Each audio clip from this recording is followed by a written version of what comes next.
Three things that I would do differently if I were to just start my dance career.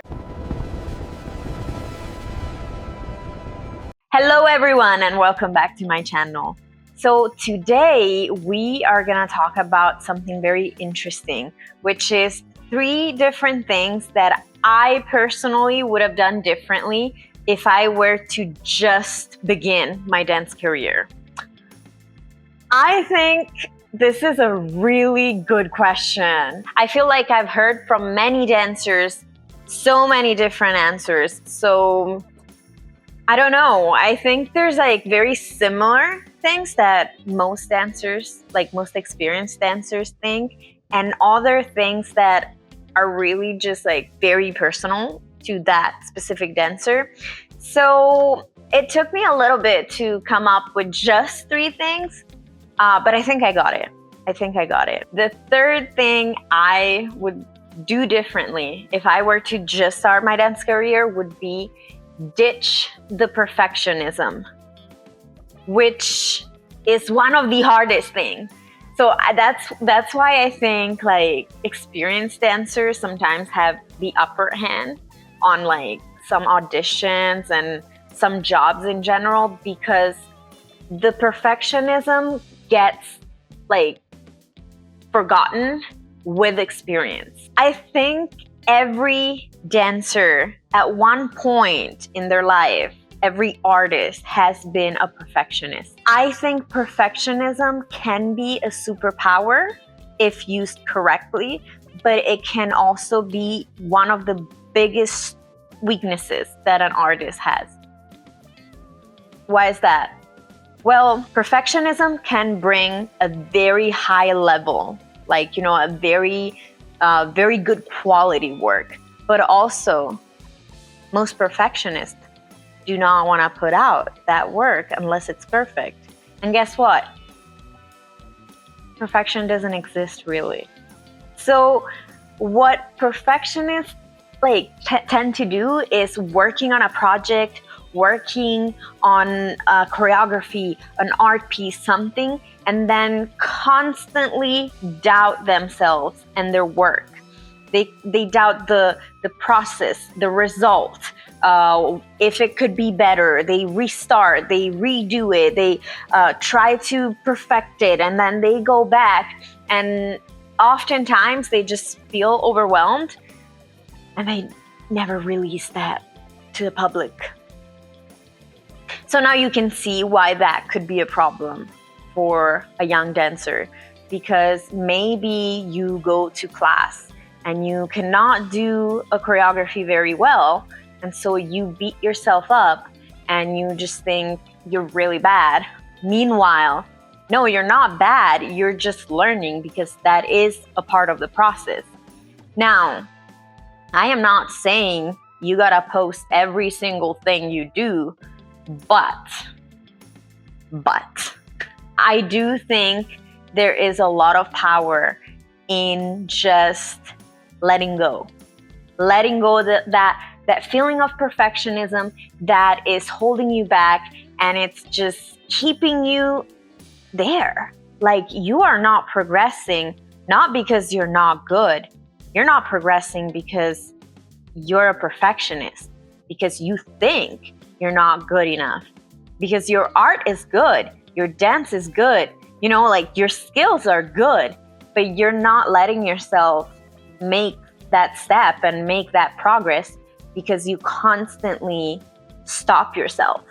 You are your own obstacle, pretty much. I think every single artist goes through this. There are several ways to attack this, perfectionism syndrome thing. I don't know how to call it, but I think there's several ways. You can have like a more gradual approach, like maybe post that video even though you do not think you look perfect, because here's the thing: you may not look perfect, and maybe that's true, but not everybody knows that you don't look perfect. Also, what is the big problem about you not looking perfect. We totally forget that the process a lot of times can be a part of the art. You know, we're just chasing results. And is that good? Yeah, sometimes yes, and sometimes no. Another way is just being a little more aggressive and just kind of post, you know, like make yourself post, like make a goal, like I'm gonna post this many videos in a month, and you just post them even though they're not perfect. I know it's so hard.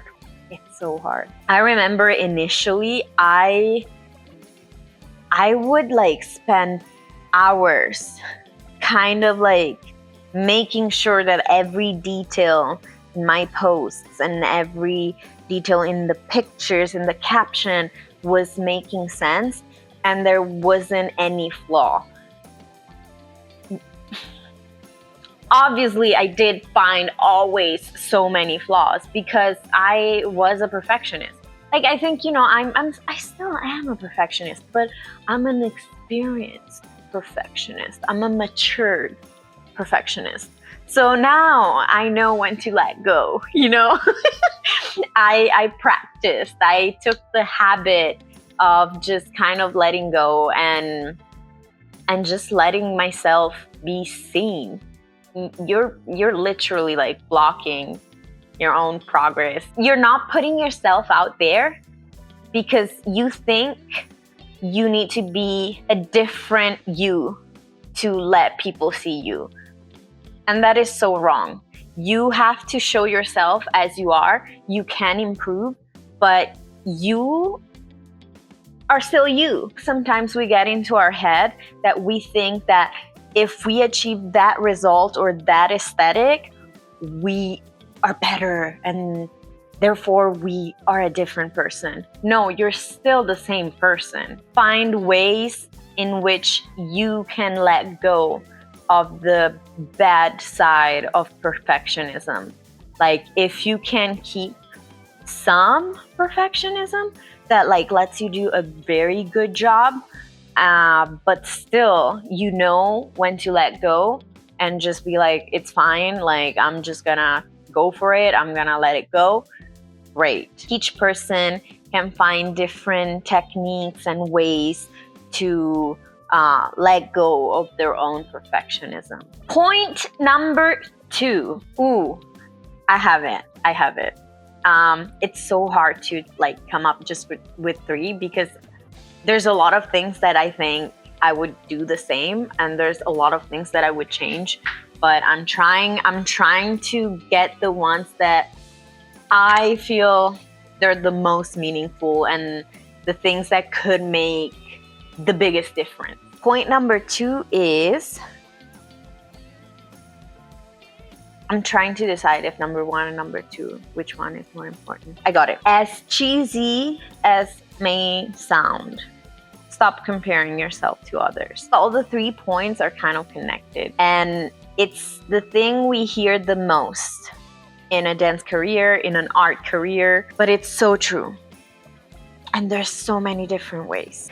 We forget that the variables are so many. A lot of things can be extremely different. I already talked about this in a different video of mine, if you want to watch it, but pretty much is something that works for a person may not work for you. Let's try to analyze this a little bit. Let's say you are a wonderful dancer. You are gonna move out of your city. You're gonna go to a different town that has a better ecosystem for dance. So you're gonna have to kind of move by yourself, right? So you're gonna most likely have to find a job. You're gonna have to pay rent. You are gonna have roommates most likely, or a roommate, you know, like at the beginning, unless you can afford a higher rent by yourself. You're gonna have to start paying for dance classes in different studios. You're gonna sometimes collab with some artists. You're gonna have to drive a lot. All of this, it's a lot of financial burden. This may be your situation. So you try to go to class as much as you can, but that may not look like an everyday class. Like you're not going to take one class every day. Maybe you have the great goal of taking like 5, 6, 8, 10 classes per week.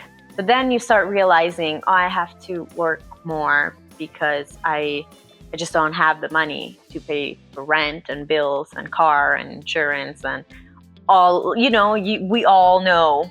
You may start getting discouraged because you may see the people that you met at a job or you started together, you may see them starting booking more, going to more classes, getting to know more choreographers, getting closer to more people in the industry. You see them always busy, always posting, always living the good life. And meanwhile, that could be true for a lot of people.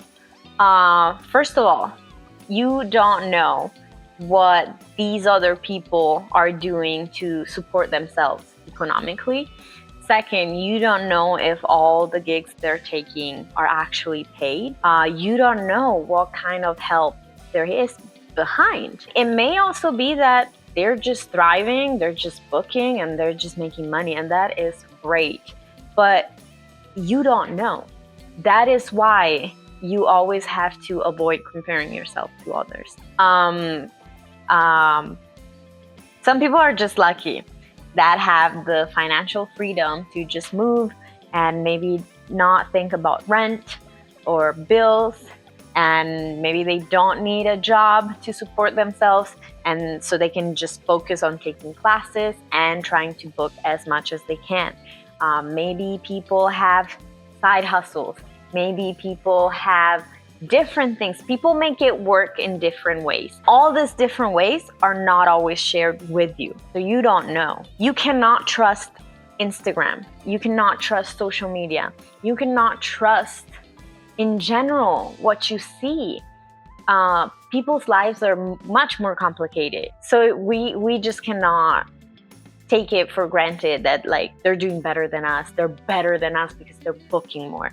Also, like the whole booking situation could be very tricky because like people could be booking more because their casting type is more requested than yours, or maybe a casting director just really likes working with them. Maybe they have an agent that pitches them all the time.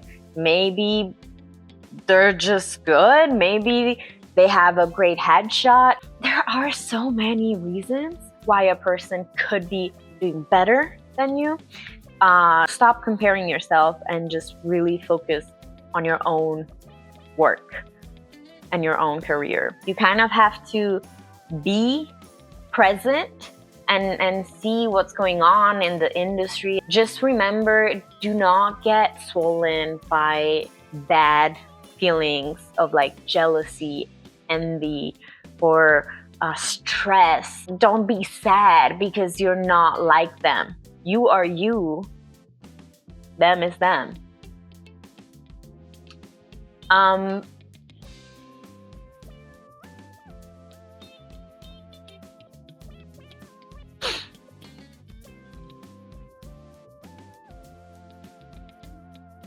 It is really important to just really know what we need to do, like really own our knowledge and do our very best within our possibilities, within our means.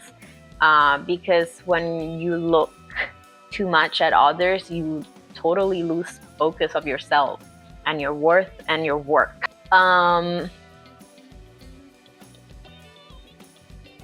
Be focused, like don't look too much on the sides. Like, you can check where you're at, but don't look too much on the sides. Like, keep looking forward, keep working for yourself. Comparing yourself is really dangerous. It's really one of the most dangerous things that dancers and artists can do, because you can get sucked in the very, very bad whirlpool of like bad emotions.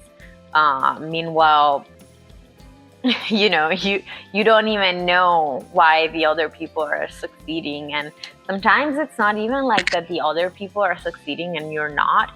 You are just so focused on others that you don't see your own success. Be very careful.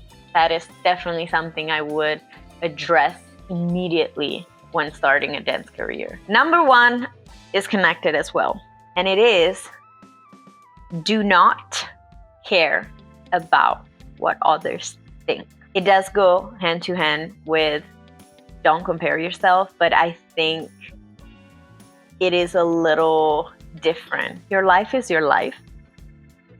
Your career is your career. You are just not gonna share the same opinion with everyone all the time. I think there's very few people in your life that should have a say in what you do or how you are and all of that.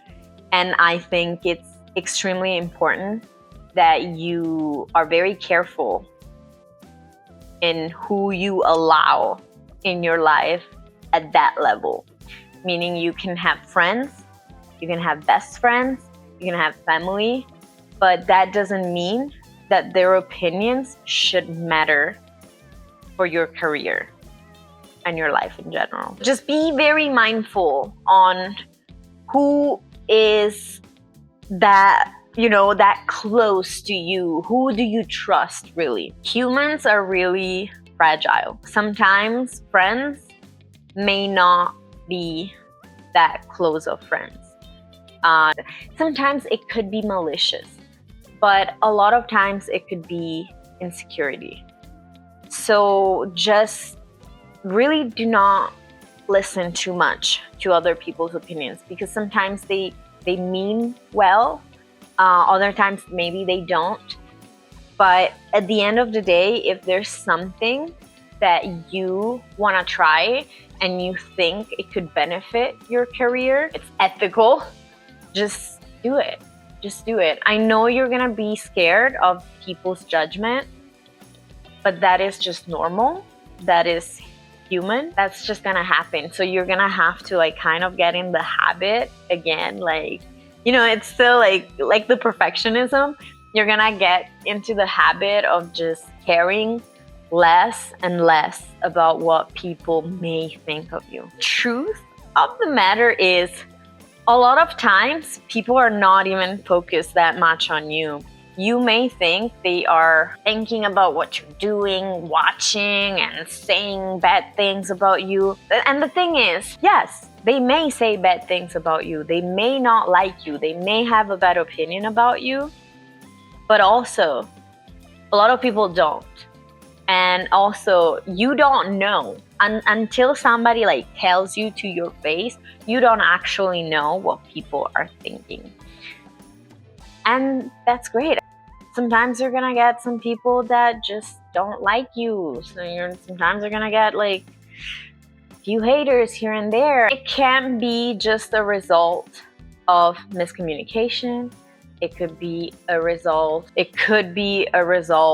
of just them not liking you. It could be them being insecure. If those people harbored those feelings against you, that means they probably have no business being in your life, because they're just not gonna help you. Their presence is not gonna change your life for the best. You want people that may give you an honest feedback, but they're not trying to drag you down. They're not trying to make you quit. So really, really, really stop caring about what other people think. You want to be happy. If something makes you happy, just be happy, because those people are not the ones paying the bills or living your life, and they're not doing your job. So do not listen to them, because they may not have your best interest at heart. Some of them may consider themselves your friend. Just be very careful on whose opinion you decide to take seriously. It is something that will allow you to be more creative, to explore your creativity, and to just practice your art better, because ideally you need practice to be better at something. And unfortunately, in dance and arts, it is something so subjective, and that is like very scrutinized by so many people, by the whole world, that sometimes we do not feel comfortable creating new works and just releasing them to the public, because we think it's not good enough, because we think it's, I didn't have enough resources, I didn't have enough dancers, it didn't come up as exactly as I wanted. It may be true, but it's not the end of the world. You can still allow yourself to be the best dancer and artist you can be, just by practicing.